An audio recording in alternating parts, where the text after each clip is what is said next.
Olá, bom dia. Aqui é a pastora Simone Martins e nós vamos hoje concluir a história de Esther, da rainha Esther. Nós vamos ler em Esther 9, versículo 22 ao 29 e versículo 32. E diz assim: Porquanto nesses dias os judeus livraram-se dos seus inimigos, nesse mês a sua humilhação e tristeza tornou-se em honra e júbilo, e o seu pranto num dia de festa. Escreveu-lhes recomendando que comemorassem aquelas datas memoráveis como dias de festa e felicidade, de troca de saudações e presentes, e de ofertas aos pobres.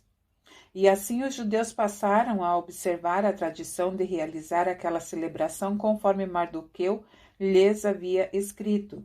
Pois Amã, filho do Agagita Amedata, inimigo de todos os judeus, tinha tramado malignamente contra eles, tentando exterminá-los, e para tanto havia lançado o pur, isto é, a sorte, com o objetivo de conhecer a melhor maneira de realizar a destruição total dos judeus.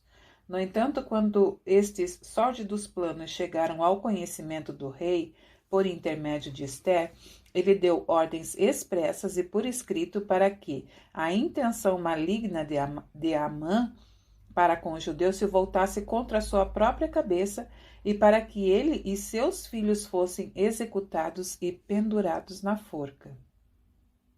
Por isso, aqueles dias ficaram conhecidos na história pelo nome de Purim, por causa da expressão pur.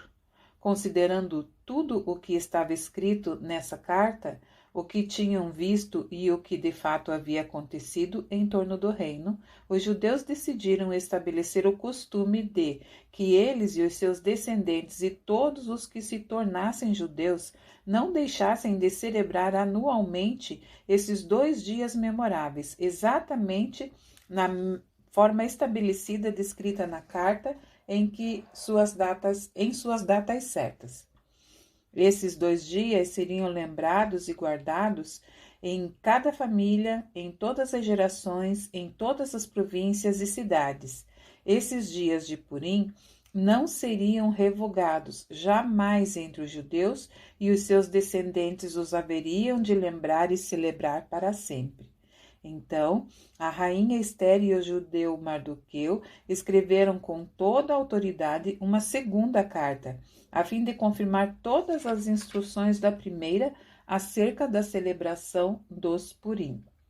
A ordem expressa da rainha Esther confirmou todos os regulamentos para a correta observação dos Purim, e todas essas instruções foram escritas em um livro de registros históricos. Glória a Deus! Aleluia! Que coisa mais linda! Ontem vocês ouviram a passagem de Esther no capítulo 5, do versículo 1 ao 8, que é quando ela, então, pela direção do Senhor, ela chama o rei e chama o inimigo dos judeus, Amã, para um banquete, e depois ela chama novamente até que ela declara, né, o rei fala para ela que aquilo que ela quisesse, aquilo que ela pedisse, ela poderia pedir, que ainda que fosse metade do reino, ele daria a ela. E ela disse que ela não queria nada e que a única coisa que ela queria é que a vida dela fosse guardada, a dela e a do seu povo. Foi quando ela revelou então que era do povo judeu e que o inimigo era o Amã. Esse inimigo, se você não leu a história ainda, leia, mas claro, vou dar o spoiler aqui. Ele acabou morrendo por ordem do rei. E então todo o povo judeu de toda a província, dali da cidade de Suzã e das províncias próximas, as províncias dali da região, onde havia um judeu, eles tinham então a condição de se defender. Como fala ali no texto, se você ler tudo, diz que uma lei persa não pode ser revogada. Então ele não podia desfazer a lei. não tinha como. E a lei já estava escrita que naquele dia os judeus teriam que ser exterminados, não é? Então foi feita uma nova lei, para que os judeus então tivessem condição de se defender e não permitir que eles simplesmente fossem eliminados, né? Lançados para fora da terra, né? Para fora dessa terra. E então esse dia ficou como memória, como celebração, e é um dia que se comemora até os dias de hoje. É uma festa que se comemora até os dias de hoje. E o versículo que eu quero deixar para você é justamente Esther 9, o versículo 22. Eu vou ler de novo, tá? E eu tô lendo na versão King James. Porquanto nesses dias os judeus livraram-se dos seus inimigos, nesse mês a sua humilhação e tristeza tornou-se em honra e júbilo, e o seu pranto num dia de festa. Que coisa mais linda, que coisa mais maravilhosa, né? Então, assim, toda tristeza, toda humilhação, todo o pranto, tudo aquilo que eles estavam sofrendo, o Senhor transformou em riso, em alegria e em honra. Eu creio que esse é o desejo do coração de Deus para a vida de todos nós. Quando nós estamos chorando, o desejo dele é que nós nos alegremos. Quando nós nos sentimos humilhados, o desejo do Senhor é que a gente receba essa honra que vem dele. Porque tudo que vem de Deus é bom, tudo que vem de Deus é maravilhoso. E a gente sabe disso, nós sabemos que honra, júbilo, a festa, a alegria, quando a gente está na presença do Senhor, faz parte da nossa vida. Como também faz parte, sim, as tristezas, mas o Senhor não quer que nós permaneçamos tristes, não quer nos ver desonrados, não quer nos ver humilhados, se não nos humilharmos diante dele, né? O Senhor não quer nada disso para as nossas vidas. A gente percebe nessa história da rainha Esther que ela sempre agiu com humildade.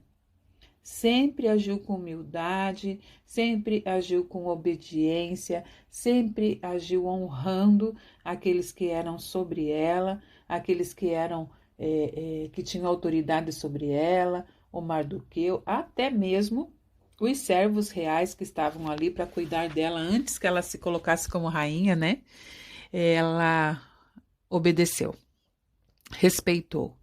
E que fique para mim e para você durante toda essa semana, essa história linda de Esther, mas que a gente se lembre de, sim, nos posicionarmos segundo a palavra de Deus, em honra, em respeito, especialmente aqueles que estão sobre as nossas vidas e especialmente nos colocando diante do Senhor para sempre, em qualquer situação, em qualquer decisão que precisamos tomar, nos colocarmos diante do Senhor em oração, em busca para entender e saber aquilo que Ele quer da nossa vida, o que Ele está esperando que a gente faça. É Ele que nos dá a estratégia para todas as coisas. Amém? Eu quero orar com você. Pai, em nome de Jesus, nós colocamos na Tua presença, Senhor, este dia de hoje, Pai. Eu coloco diante de Ti, Senhor, a minha vida, a vida, Senhor, dos meus amados irmãos e irmãs que estão aqui, ouvindo, Senhor, este devocional. Eu te peço, Pai, que da mesma forma como Esther agiu, Senhor, com sabedoria, agiu, Senhor, com humildade, agiu, Senhor, com resiliência, agiu, Senhor, buscando, Senhor, a Tua face em total dependência da Tua direção, Pai, que eu e meus irmãos, as minhas irmãs, possamos agir desta forma também, Senhor. Depois que a gente lê, Senhor, a história de Esther, parece tudo tão lindo, né? Deu tudo certo, mas e se fosse nós naqueles dias? O medo, o terror, a tristeza, a humilhação, se daria certo, se não daria certo. Esther, de fato, se abandonou diante da vontade do Senhor, fez aquilo que o Senhor deu direção para ela fazer, e aí então a gente viu que a vitória veio pela mão do Senhor sobre a vida dela e sobre a vida de todos os judeus daquela época. Deus, em nome de Jesus, que nós tenhamos esse agir, esse procedimento diante de Ti e diante dos homens também, Senhor, com total temor, reverência e tremor diante de Ti, da Tua palavra e da Tua vontade, Deus, em nome de Jesus. Abençoa, Senhor, a vida de cada uma aqui, Senhor, a vida de cada um eu te peço, Deus, em nome de Jesus, dando, Senhor, um dia de graça, um dia de paz, um dia, sim, Senhor, de júbilo, Senhor, e um dia de festa para o coração de cada um. Eu te peço, Deus, em nome de Jesus. Amém? Amém. Deus abençoe você. Tenha um excelente dia na presença do Senhor. E amanhã começamos, então, com uma outra história de outras mulheres maravilhosas da Bíblia, né? E eu tenho certeza que você vai gostar dessa história dessa semana também. Deus abençoe. Esperamos vocês amanhã.